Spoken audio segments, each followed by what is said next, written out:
Welcome to IAS tutorial. मैं हूं राजेश्वर। छत्तीसगढ़ सामान्य जानकारी के इस लेक्चर सीरीज 6 पर मैं आप सभी का स्वागत करता हूं।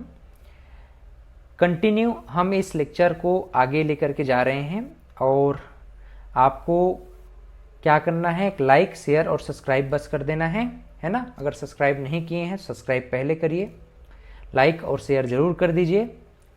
अपने दोस्तों तक ज़रूर शेयर करें ताकि वो भी इस लेक्चर सीरीज का लाभ उठा पाएँ।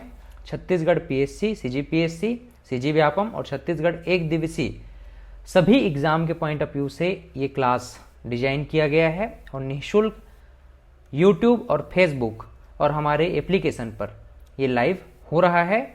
आप सभी इसका लाभ उठा सकते हैं। पीडीएफ नोट्स के लिए आप आईएएस ट्यूटोरियल और www.iastutorial.in पर लॉगिन कर सकते हैं। चलिए आज का क्लास हम लोग स्टार्ट करते हैं कुछ महत्वपूर्ण प्रश्नों के साथ।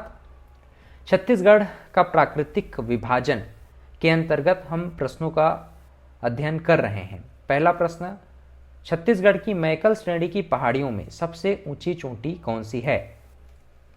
देवगढ़, बदरगढ़, लाफागढ़ और रायगढ़।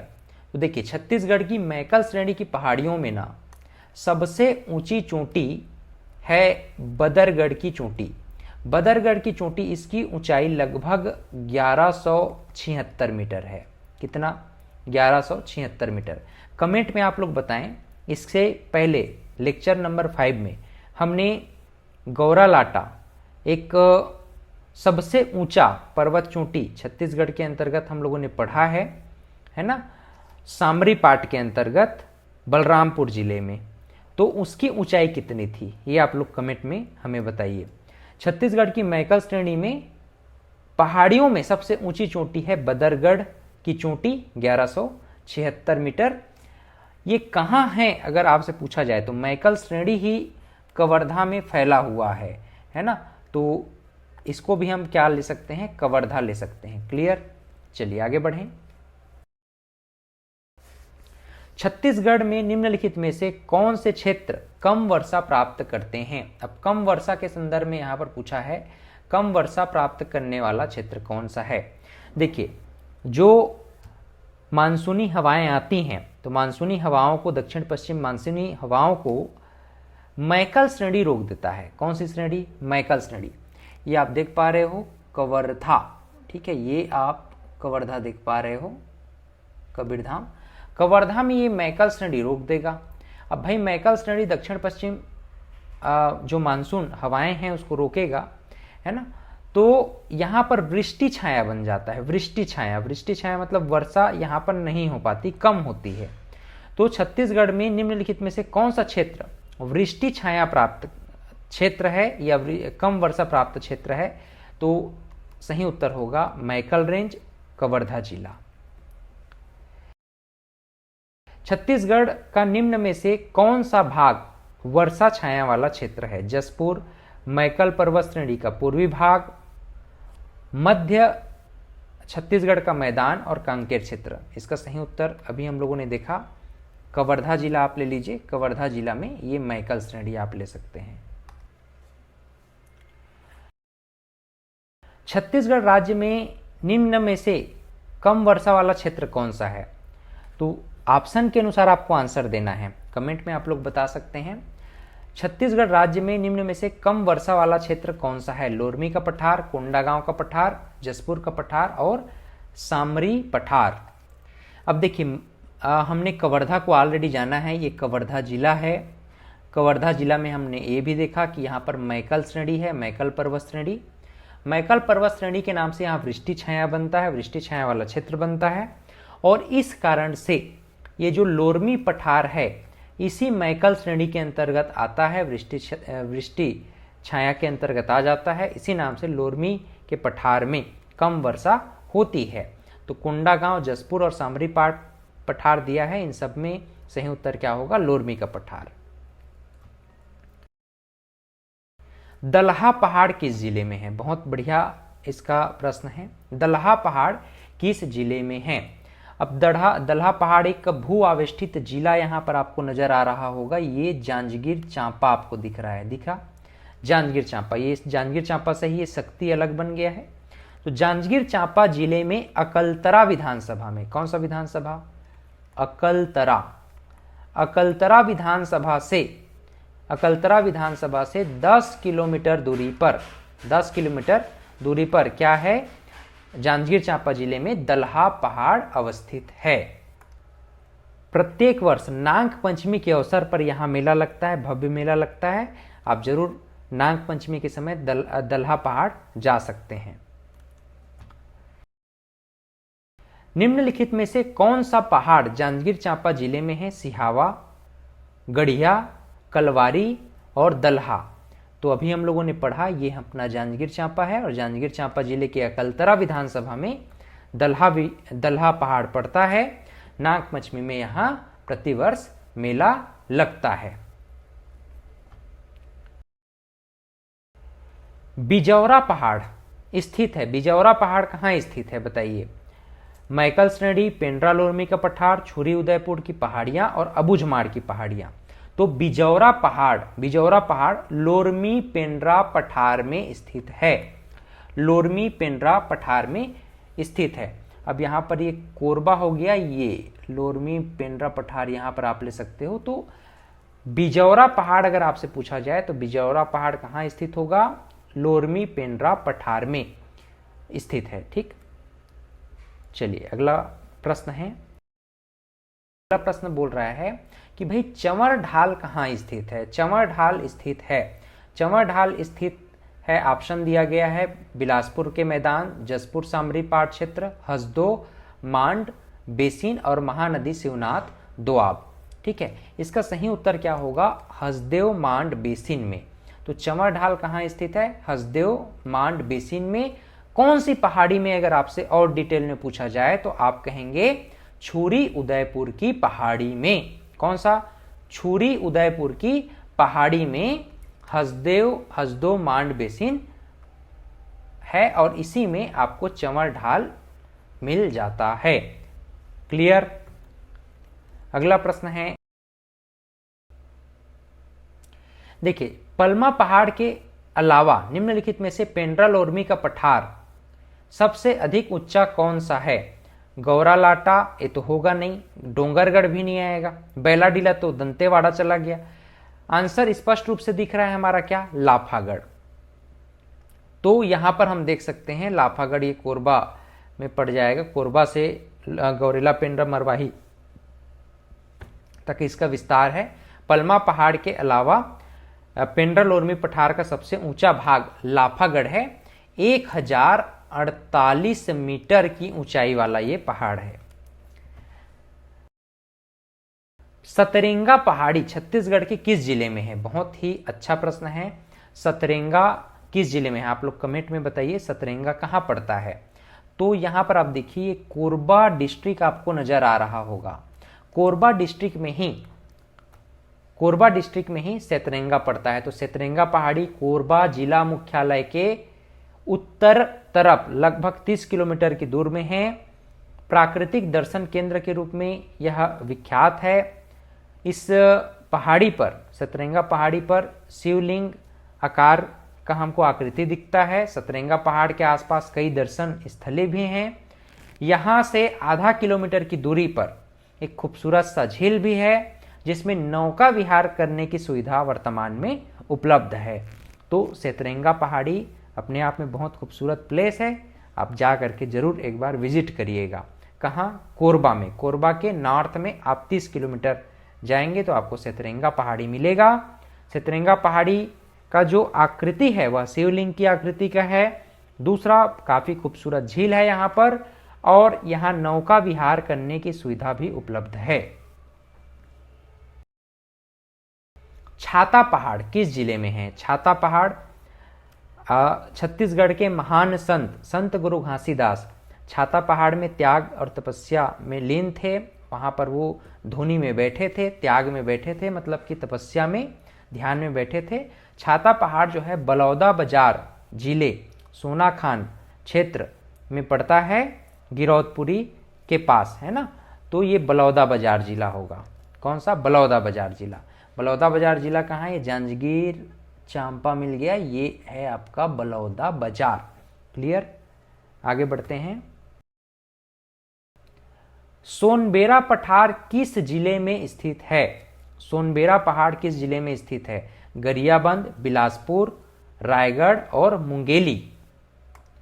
देखिए सोनबेरा पहाड़ ना गरियाबंद में स्थित है, और गरियाबंद जिला ये आप देख सकते हैं, ये है अपना गरियाबंद जिला। तो गरियाबंद जिले में सोनबेरा का पठार स्थित है। यह छत्तीसगढ़ और उड़ीसा की सीमा बनाता है। ये उड़ीसा है तो छत्तीसगढ़ और उड़ीसा की सीमा बनाने वाला जो पहाड़ है उसे ही हम सोनबेरा का पठार कहते हैं, सोनबेरा का पहाड़ी कहते हैं। लगभग 943 मीटर ऊंचा ये पहाड़ है सोनबेरा का। तो हम पूर्व दिशा में छत्तीसगढ़ और उड़ीसा का सीमा बनाने वाला पठार कहें तो सोनबेरा का पठार होगा, जिसकी ऊंचाई लगभग 943 मीटर है। अगला प्रश्न, छत्तीसगढ़ प्रदेश में कौन सा पहाड़ राजनांदगांव जिले में है? तो राजनांदगांव जिले में कौन सा पहाड़ है भाई? राजनांदगांव जिले में कुलझारी पहाड़ है। कौन सा पहाड़ है? कुलझारी पहाड़। अब यहां पर राजनांदगांव 3 जिलों में बट गया है ना। ये वाला ऊपर वाला जिला कौन सा है? खैरागढ़, छुई खदान, गंडई। बीच वाला जिला कौन सा है? राजनांदगांव। और उसके नीचे मोहला, मानपुर, अंबागढ़, चौकी। तो कुलझारी जो है राजनांदगांव जिले में है। छत्तीसगढ़ प्रदेश के किस जिले में प्रज्ञागिरी की पहाड़ी स्थित है? कबीरधाम, कोरबा, नारायणपुर और राजनांदगांव। प्रज्ञागिरी की पहाड़ी। सही उत्तर हमारा क्या है? ये राजनांदगांव होगा। ऑप्शन के अकॉर्डिंग हमारा आंसर क्या है? राजनांदगांव है। प्रज्ञागिरी की पहाड़ी राजनांदगांव जिला में स्थित है। यह पहाड़ी डोंगरगढ़ में मां बम्बलेश्वरी देवी मंदिर के उत्तर पूर्वी दिशा में स्थित है। इस राज्य के किस पर्वत को प्राचीन काल में सुक्तिमती कहा जाता था? बहुत ही इंपॉर्टेंट प्रश्न है सुक्तिमती के संदर्भ में। भाई प्राचीन काल में एक पर्वत है जिसे हम सिहावा पर्वत कहते हैं। अब धमतरी आप देख लो, एक गरियाबंद से लगा हुआ ये जिला आपको दिख रहा है। गरियाबंद के बाद ये जो धमतरी है ना, यही धमतरी ऐसा जिला है जो सबसे कम अंतरराज्यीय सीमा बनाता है। तो सबसे कम अंतरराज्यीय सीमा बनाने वाला जिला कौन सा है? धमतरी।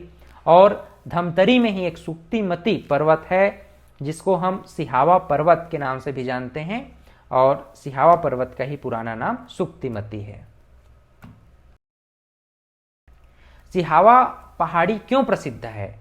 तो सिहावा पहाड़ी इसलिए प्रसिद्ध है क्योंकि इसी धमतरी जिला के इसी पहाड़ी से, ये अपना धमतरी जिला है, धमतरी जिला के इसी सिहावा पहाड़ी से ही महानदी का उद्गम हुआ है। और यहाँ पर लोमस ऋषि एवं श्रृंगी ऋषि का आश्रम भी है। 2 ऋषियों का भी नाम आप चाहें तो ध्यान में रख सकते हैं। कौन कौन से ऋषि हैं भाई? एक तो लोमस ऋषि हैं और श्रृंगी ऋषि हैं। तो लोमस ऋषि और श्रृंगी ऋषि का आश्रम भी यहीं पड़ता है। यहां सिहावा नगर में माघ पूर्णिमा में श्रृंगी मेला का आयोजन भी होता है। छत्तीसगढ़ में सिहावा पहाड़ी बहुत प्रसिद्ध है क्योंकि यहां पर छत्तीसगढ़ की गंगा, छत्तीसगढ़ की जीवन रेखा, छत्तीसगढ़ का लाइफलाइन महानदी का उद्गम स्थल माना जाता है। माना जाता है नहीं, यही है। ठीक। चैतुरगढ़ की पहाड़ी कोरबा जिले के किस भाग में अवस्थित है? चैतुरगढ़ की पहाड़ी। अब चैतुरगढ़ के पहाड़ी के संदर्भ में आपको ध्यान रखना है कि चैतुरगढ़ की पहाड़ी कोरबा जिले के पश्चिम भाग में अवस्थित है। ये अपना कोरबा जिला है। कोरबा जिले को नॉर्थ साउथ अगर हम देखें, नॉर्थ साउथ ईस्ट और वेस्ट, तो किस दिशा में होगा? कोरबा के इस दिशा में, ठीक, पश्चिम दिशा में।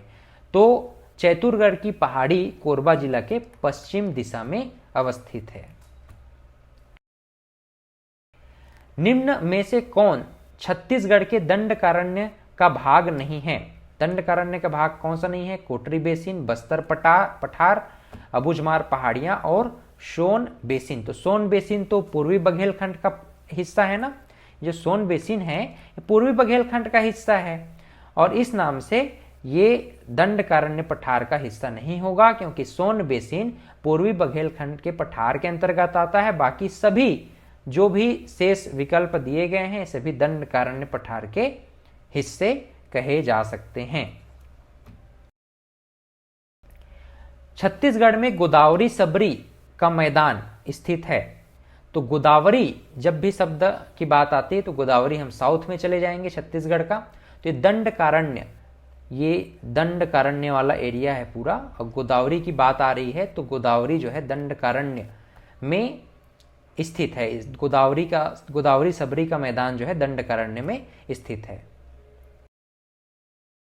गोदावरी व सबरी मैदान का समुद्र सतह से ऊंचाई कितना है? बहुत ही बढ़िया प्रश्न है।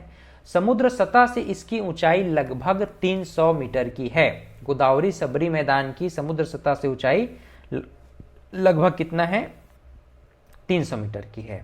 ठीक, अगला प्रश्न, गोदावरी नदी प्रणाली एवं महानदी प्रणाली अलग होता है।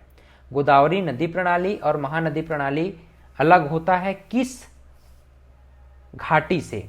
तो गोदावरी नदी प्रणाली और महानदी प्रणाली को केस काल घाटी अलग कर देती है।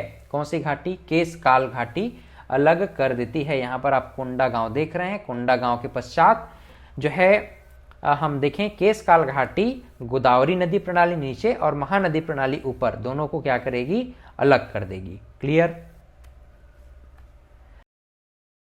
छत्तीसगढ़ के निम्नलिखित भागों में कौन सा सबसे पुरातन शैलों से बना है? सबसे पुरातन शैलों से बना हुआ भाग कौन सा है?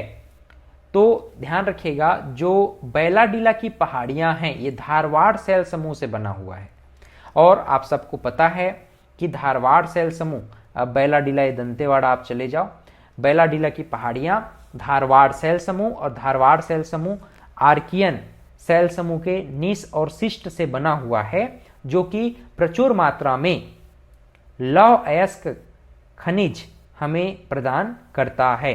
इस कारण से हम कहेंगे सबसे पुरातन जो शैल समूह है धारवाड़ शैल समूह से संबंधित ये बैलाडीला की पहाड़ियां हैं, दंतेवाड़ा बस्तर संभाग। केशकाल घाटी किन दो भौतिक क्षेत्रों के बीच सीमा साझा करती है? अभी हम लोगों ने इसको पढ़ा। छत्तीसगढ़ बेसिन यानी कि महानदी बेसिन, ये ऊपर वाला भाग ये महानदी बेसिन होगा या छत्तीसगढ़ बेसिन कहलाएगा, और नीचे वाला भाग जो है बस्तर का पठार कहलाता है। और इन दोनों के बीच में केशकाल घाटी क्या करेगी? सीमा रेखा बनाती है। केशकाल घाट, तेलिन घाट किन दो भौतिक क्षेत्र के बीच सीमा रेखा बनाती है? देखो प्रश्न को घुमा दिया, लेकिन उत्तर आपका सेम रहेगा, छत्तीसगढ़ बेसिन और बस्तर का पठार। छत्तीसगढ़ प्रदेश की दक्षिणी सीमांत भाग में निम्नलिखित में से कौन सा मैदानी क्षेत्र स्थित है? तो दक्षिणी सीमांत में निश्चित रूप से बस्तर का मैदान ही है। दक्षिणी क्षेत्र में बस्तर का पठार के अंतर्गत हम दक्षिणी क्षेत्र में देखें तो कौन सा मैदानी क्षेत्र है? तो बस्तर का मैदान होगा। क्या होगा? बस्तर का मैदान। सरगुजा तो हो नहीं सकता, दक्षिण बात की बात कर रही है। दुर्ग रायपुर हो नहीं सकता, कोरबा हो नहीं सकता, क्या होगा? बस्तर का मैदान ही होगा।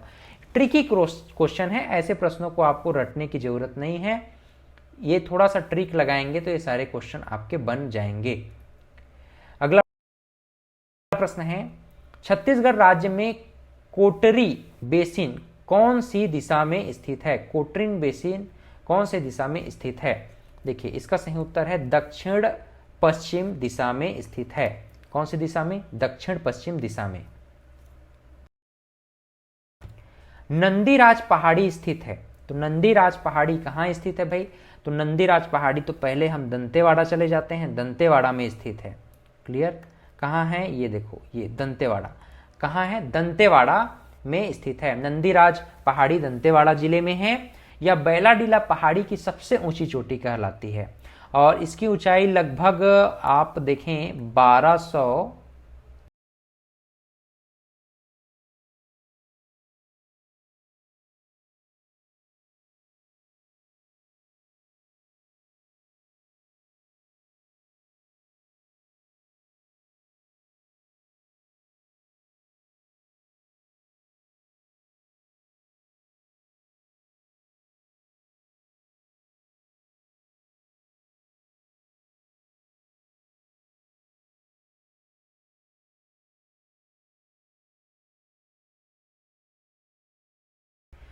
निम्नलिखित में से सबसे ऊंची चोटी कौन सा है?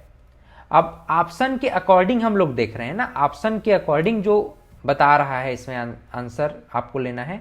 तो ऑप्शन के अकॉर्डिंग बैलाडीला होगा। बैलाडीला में हम लोगों ने नंदीराज देखा, जो जिसकी ऊंचाई कितनी है 1210 मीटर।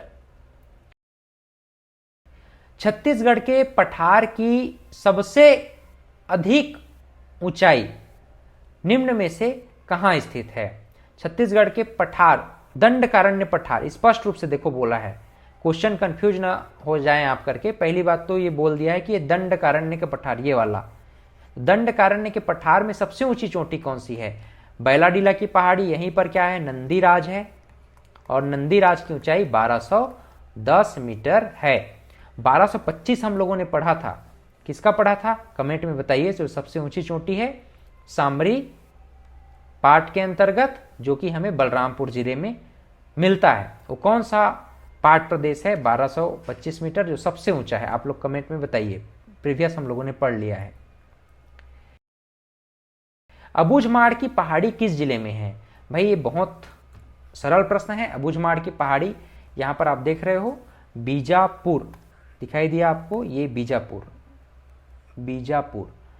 तो बीजापुर में अबूझमाड़ की पहाड़ी स्थित है, जो कि सर्वाधिक वर्षा वाला जो है क्षेत्र है। अबूझमाड़ की पहाड़ी जो है कहाँ है? बीजापुर जिले में है, और अबूझमाड़ में सर्वाधिक वर्षा होता है। और कभी कभी आपसे ये पूछ देगा कि अबूझमाड़ की जो पहाड़ी है इसका विस्तार कहाँ से कहाँ तक है? तो ये बीजापुर से लेकर के आप नारायणपुर ले जाइए, तो नारायणपुर से लेकर के बीजापुर तक अबूझमाड़ की पहाड़ियों का विस्तार है। ठीक, अबूझमाड़ किस जिले में आता है? अब यहां पर बीजापुर दिया नहीं है, तो इस नाम से हम लोगों ने विस्तार को ऑलरेडी देखा है कि बीजापुर से लेकर के नारायणपुर तक किसका विस्तार है? अबूझमाड़ पहाड़ी का विस्तार है। अगला प्रश्न, अबूझमाड़ पर्वतमाला खालिस्तान पठार के मध्य पश्चिम भाग में फैली हुई है। तो दंडकारण्य में निश्चित रूप से ये अपना क्या है? दंडकारण्य है।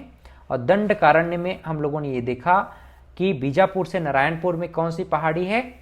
अबूझमाड़ की पहाड़ी है, अबूझमाड़ पर्वत श्रृंखला है। और ये दंडकारण्य के अंतर्गत ये मध्य पश्चिम भाग में, नॉर्थ साउथ ईस्ट वेस्ट अगर लोगे इसको, नॉर्थ साउथ ईस्ट और वेस्ट, तो ये पश्चिम क्षेत्र में आता है, पश्चिम मध्य पश्चिम भाग में ये फैला हुआ है। बस्तर पठार के निम्नलिखित क्षेत्रों में से सबसे अधिक ऊंचाई किसकी है? तो बस्तर पठार के अंतर्गत हम सबसे ऊंची चोटी यहां पर ऑप्शन के अकॉर्डिंग देखें तो ऑप्शन के अकॉर्डिंग फिर अबूझमाड़ का ही होगा। इसमें अगर ऊंचाई को भी अगर आप ध्यान रखना चाहें तो याद रख लो 1076 मीटर है इसकी ऊंचाई। तो विकल्प के अनुसार अबूझमाड़ की ऊंचाई सबसे अधिक है, इसकी ऊंचाई 1076 मीटर है। और 1210 मीटर हम लोगों ने नंदीराज देखा था बैलाडीला की पहाड़ी में, साउथ में सबसे ज्यादा ऊंचा पहाड़ है। लेकिन ऑप्शन के अनुसार यहां पर देखें तो 1076 मीटर के साथ अबूझमाड़ की पहाड़ी सर्वाधिक ऊंची पहाड़ी क्षेत्र है या पठारी क्षेत्र है। गढ़िया पहाड़ किस जिले में स्थित है? बहुत ही अच्छा प्रश्न है। गढ़िया पहाड़, अब देखो कांकेर कहां पर है, आप लोग लोकेट कर लो कांकेर को। ये रहा अपना कांकेर, ठीक, ये रहा अपना कांकेर। तो कांकेर जिले में ही गढ़िया पहाड़ अवस्थित है। गढ़िया पहाड़ छत्तीसगढ़ के किस भौतिक भूभाग में अवस्थित है?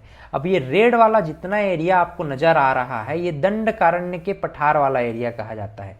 इसी नाम से गढ़िया पहाड़ चूंकि कांकेर में है यहां पर, तो ये दंडकारण्य के पठार के अंतर्गत ही ये आंसर होगा इसका। अलवका पहाड़ी कहां स्थित है? अलवका पहाड़ी कहां स्थित है? यहां पर ऑप्शन आप देख लीजिए, क्या दिख रहा है? बीजापुर। तो बीजापुर जिले में ही अलवका की पहाड़ी स्थित है।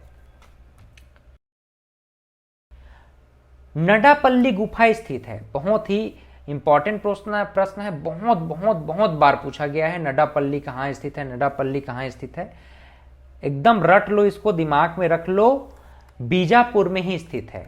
नड्डापल्ली कहाँ स्थित है, तो बीजापुर में ही स्थित। बहुत बार ये एग्जाम, बहुत सारे एग्जाम में पूछा गया है। देखो, नड्डापल्ली का गुफा जब भी पूछा जाए तो हमने क्या कहा कि बीजापुर में है, लेकिन अगर प्रश्न पूछा जाए गोल्लापल्ली का पठार कहाँ है, देखो प्रश्न गोल्लापल्ली और नड्डापल्ली में कंफ्यूजन होता है। वो गुफा पूछा था, नड्डापल्ली का गुफा बीजापुर, अब गोल्लापल्ली का पठार पूछा है किस तहसील में है, तो ये आप चले जाओ कहाँ, ये सुकमा जिला, सुकमा जिले में कोंटा, कहाँ, कोंटा तहसील में अवस्थित है गोल्लापल्ली का पठार। और जब भी नड्डापल्ली पूछा जाए तो बीजापुर। छत्तीसगढ़ के किस जिले में तेलिन घाटी स्थित है, तेलिन घाटी वेरी वेरी इंपॉर्टेंट। अब इंपॉर्टेंट क्यों है सर, तो इंपॉर्टेंट इसलिए है क्योंकि जो कोंडा गांव में तेलिन घाटी स्थित है, कोंडा गांव को सबसे पहले आप लोग लोकेट कर लीजिए, ये है कोंडा गांव, देखो ये है कोंडा गांव, ठीक है, ये है अपना कोंडा गांव। तो कोंडा गांव में जो तेलिन घाटी है, तो ये क्या करेगा, महानदी बेसिन और बस्तर के पठार के मध्य सीमा बनाती है। एक तो महानदी बेसिन, महानदी बेसिन और बस्तर के पठार, बस्तर के पठार के बीच में सीमा बनाती है क्या, कोंडा गांव में तेलिन घाटी, इसी नाम से ये इंपॉर्टेंट है। वहीं पर अगर हम बात करें महानदी बेसिन और दंडकारण्य के बीच सीमा रेखा बनाने वाला पर्वत श्रृंखला कौन सा है या फिर घाटी कौन सा है, तो केशकाल घाटी है। और अगर आपसे पूछा जाए कि तेलिन घाटी क्यों प्रसिद्ध है, तो कोंडा गांव में हम देखें महानदी बेसिन और बस्तर के पठार के बीच ये क्या करेगी, सीमा रेखा बनाती है। दरभा घाटी निम्नलिखित में से किस जिले में स्थित है, दरभा घाटी वेरी इंपॉर्टेंट, ये जो है बस्तर में स्थित है। अब बस्तर कहां पर है भाई देख लो, ये लास्ट में यहां पर आ जाओ, ये बस्तर है, ठीक।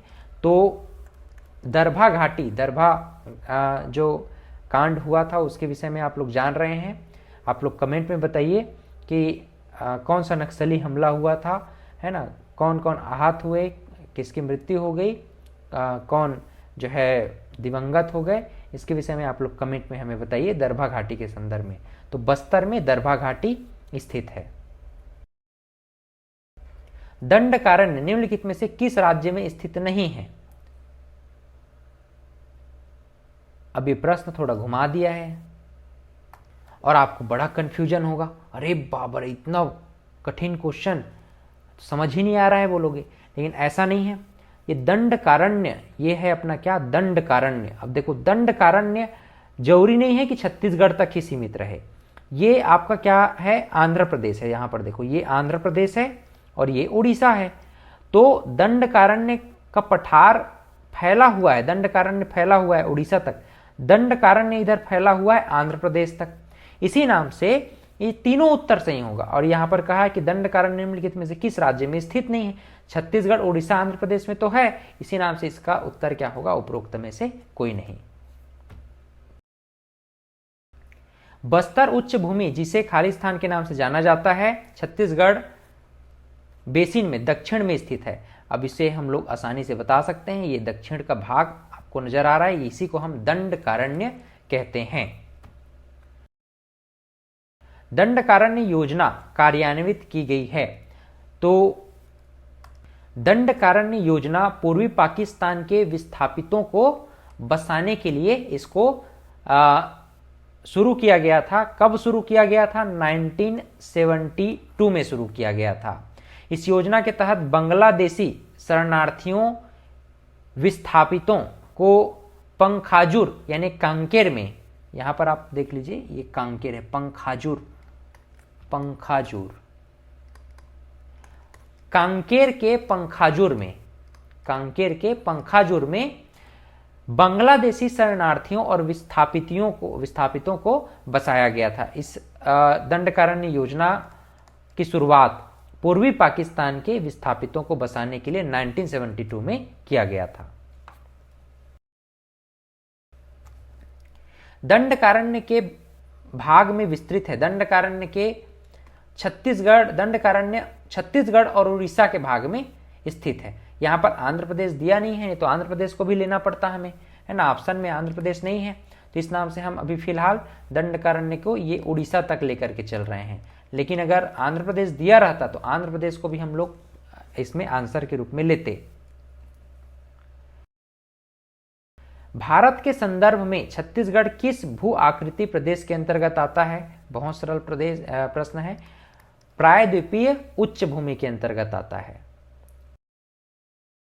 इस राज्य के प्राकृतिक विभागों में निम्नलिखित में से कौन सा सम्मिलित नहीं है? तो भाई पूर्वी बघेलखंड का पठार है, महानदी बेसिन भी है, ठीक है, दंडकारण्य का पठार भी है, दक्कन का पठार नहीं आता छत्तीसगढ़ के अंतर्गत। निम्नलिखित में से कौन सा छत्तीसगढ़ की भौगोलिक सीमा में सम्मिलित नहीं है? छोटा नागपुर का पठार आ जाता है, बघेलखंड और दंडकारण्य भी आता है, ब्रह्मगिरी का पठार नहीं आता, ब्रह्मगिरी का पठार नहीं आता है। निम्नलिखित में से कौन सी सीमा छत्तीसगढ़ के पहाड़ी इलाकों का हिस्सा नहीं है?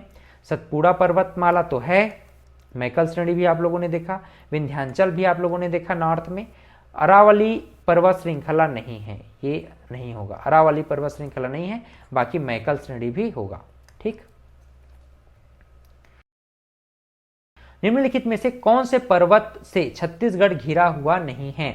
मैकल से घिरा हुआ है, सिहावा से भी और रामगिरी से भी। ये महेंद्रगिरी नहीं होगा, ठीक है। सही उत्तर क्या है इसका? महेंद्रगिरी।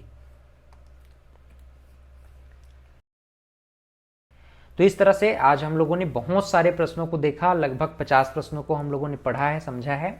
उम्मीद करता हूं कि इस क्लास को आप लोगों ने समझा होगा। बार बार रिवीजन करिए और अपने दोस्तों के साथ ज़रूर इसको शेयर करिए।